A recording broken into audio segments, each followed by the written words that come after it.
Hi, this is Mrs. Baston, and today we're going to talk about electron configurations, which is section 6.8 and 6.9. So when we talk about electron configurations, what that means is it's a diagram or a notation that shows us the distribution of all the electrons in an atom. So when we're looking at this number here, hopefully this notation looks a little bit familiar from Honors Chem, but when you look at this, the components that it consists of is a number that denotes the energy level. So this number here would tell us the energy level, so this one's in the 4th energy level. A letter, so P here, tells us that this is the type of orbital, so this is a p orbital. And then the superscript, the 5, tells us how many electrons are in that orbital. When the orbitals fill, they fill in order of increasing energy. Different blocks on the periodic table, which are in this diagram shaded in different colors, correspond to the different types of orbitals. So there are two different diagrams we can look at. We can look at this diagram to look at the filling order, or we can look at this diagram here, which shows us the off-bell principle. And the off-bell principle, again, just says that when the electrons fill in, they fill in order of increasing energy. So you start with the lowest, the orbital that has the lowest energy, and it fills on up. So let's go back for just a second and look at this. So what you notice here is that the first two columns are considered the S block. So you'll notice everything in here has an S there. So this 1S corresponds to period 1, 2S, 3S, 4S, 5S, 6S, 7S. And then you notice the other 1S is over here on the other side, kind of out of place. The P block is over here, and again 2p, 3p, 4p, 5p, 6p, and so on down. That corresponds to the period number. The D block is in the middle. This is where our transition metals are, but if you notice here, the number next to the orbital letter is 1 less than the period number. So when you go into the D block, you have to subtract 1 from whatever that period number is. Then if we look at the pink ones, the F block down here, notice these subtract 2. So remember, the F block comes in at this point right here and this point right here. So this is where it comes down, goes through the F block, and then comes back up. And then this one in the 7th period goes down here and then comes back up. So if we were going to read across in this row, it would go 7S, you subtract 2 when you get to the F block, 5F, then back to 6D, then back to 7p. Okay, so if we were going to just follow this up from lowest to highest, we would have 1s, 2s, 2p, 3s, 3p, 4s, 3d, 4p, 5s, 4d, 5p, 6s, 4f, 5d, 6p, 7s, 5f, 6d, 7p. Okay, so you can see that is kind of the order. Now if we look on the next page at the off-bell diagram, this shows us the exact same thing, it's just a little different version. So this one, the way you read this is you read the arrows going down, you start at the top and go on down to the bottom. So this would also read 1s, 2s, 2p, 3s, 3p, 4s, 3d, 4p, 5s, 4d, 5p, 6s, 4f, and so on down. So you read them from the top of the arrows going down. So you always go back to the top and follow it down.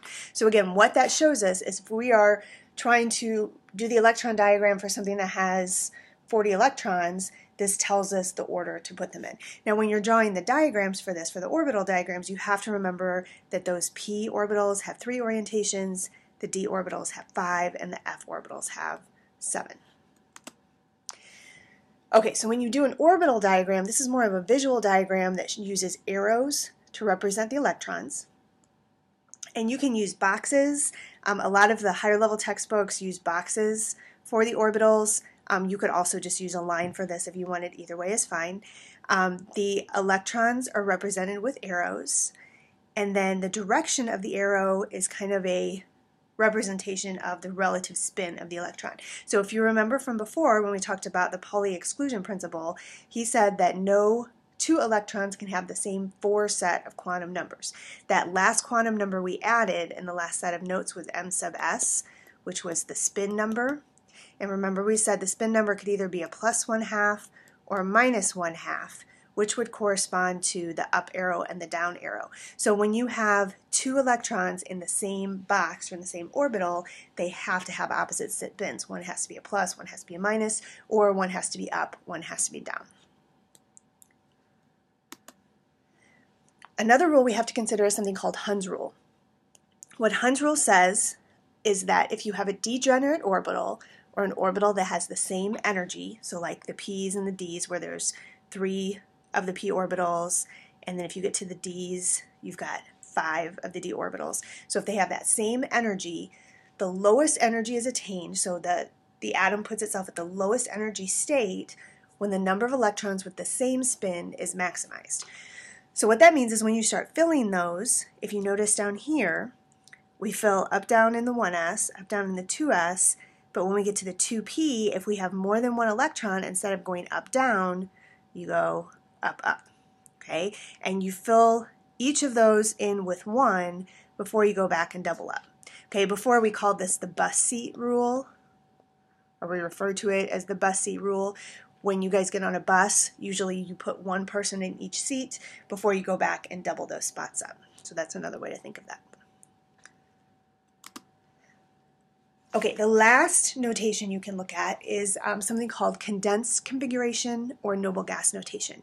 So this is just a shorthand notation that uses a noble gas to denote part of the configuration. This is especially helpful when you are doing notations for things that have tons of electrons. Like for phosphorus, so the example we have shown here, it's not really that big a deal, but if you get to something down in the 7th period, it helps a lot because it saves you having to write a whole big long thing. So this one shows phosphorus. It shows the difference between the regular electron configuration notation, which is this one, and the condensed notation or the noble gas notation. So if you notice here that neon is taking the place of the first part, and then you just add on whatever is left after that. So we'll look at some of those when we actually go to a periodic table here in a couple examples. Okay, so phosphorus is right here. Okay, and I can't, this doesn't have names on it, but phosphorus is in this box right here on the periodic table. So if we were going to do the regular electron configuration, going across, I would say 1s2, so I'd write that down.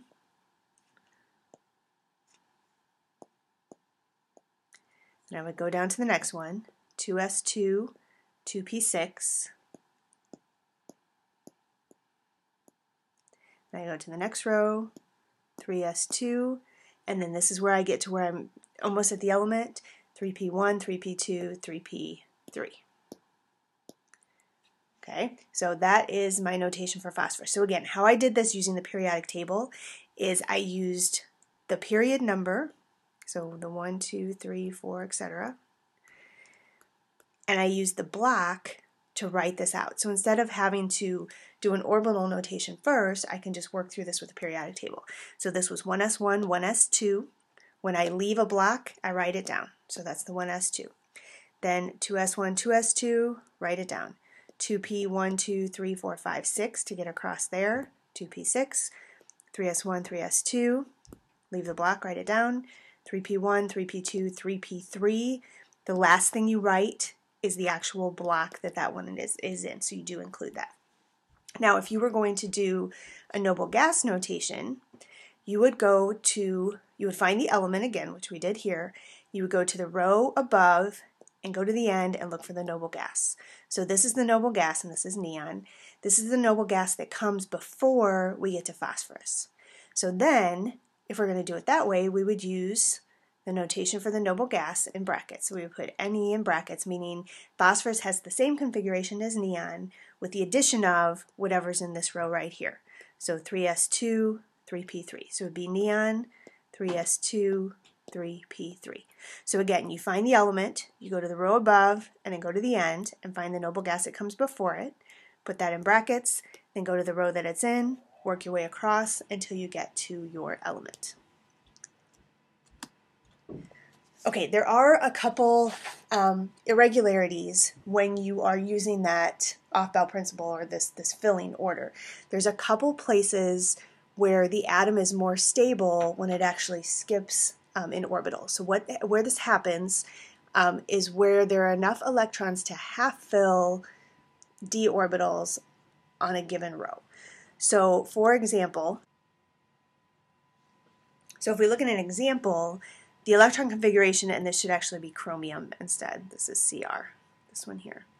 If we did it the normal way, here's argon, put argon in brackets, and we would go 4s2, 3d, 1, 2, 3, 4, and write it down. So this would be the normal way. What actually happens is this. So what happens is this actually creates a more stable configuration when instead of completely filling the s orbital, one of those jumps over and completely half fills the d orbital. So that happens all the way down here, and then it also happens again here when you can have, instead of just a half filled, you can have a full filled d, and it leaves that 1s by itself. So we're not going to focus as much on that, but just know that there are some irregularities. Not everything follows the rule, like always. Okay, and the reason this occurs is because the 4s and the 3d orbitals are very close in energy, so it is able to just kind of jump up to that next orbital, and that makes it more stable. These also happen in the F block atoms too, but again, we're not going to worry about those. Just know that there are irregularities there. Okay, so let's look at a couple examples of how this can be applied. So this one says, draw the orbital diagram for the electron configuration of oxygen, and then how many unpaired electrons does it possess? Okay, so the first thing we need to know about oxygen is that oxygen has 6 electrons, and you can get that off the periodic table. The next thing we have to know is what do the orbital boxes look like. So I'm just going to use lines here instead of boxes. So this would be the 1s, that holds 2 electrons. This would be the 2s, and I need 3 lines for 2p, 2p, 2p. Then I'm going to use arrows for my electrons. So I have 1, 2, 3, 4, and then when I get to the p's, I'm going to split them up because Hund's rule says that a more stable configuration is attained when they spread out instead of doubling up right away. So 1 in the first 2p, 1 in the second 2p. Okay. So then this also asks how many unpaired electrons. So these electrons here, this is an unpaired, this is an unpaired because it's in there by itself. So the unpaired electrons it would possess would be 2 because it's got 2 that are in an orbital by itself. So for this one, it wants the electron configuration for this instead of the orbital notation. So the electron configuration we can do with our, we could either do the orbital notation first, or we could just do it with our periodic table. So for phosphorus, we would have 1s2, 2s2, 2p6, 3s2, 3p3. And this was actually the example we looked at earlier. So then to do the noble gas notation, you would go up to the noble gas, which is neon, and then that's 3s2, 3p3. Okay, another question we can look at is look at the characteristic valence configuration for a specific group. So this one is asking about what is the characteristic electron configuration of the halogens.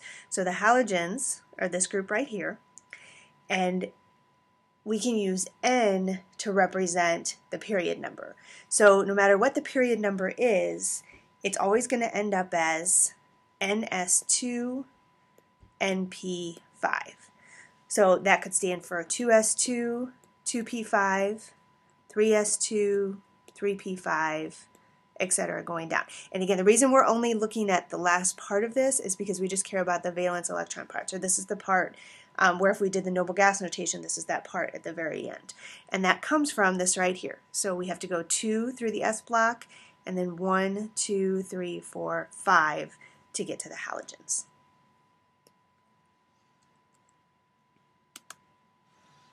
Okay, now this question wants to know what family of elements is characterized by an NS2 NP2 electron configuration in the outermost occupied shell. So what we would have to do is go 2 over in the S and then 2 over in the P.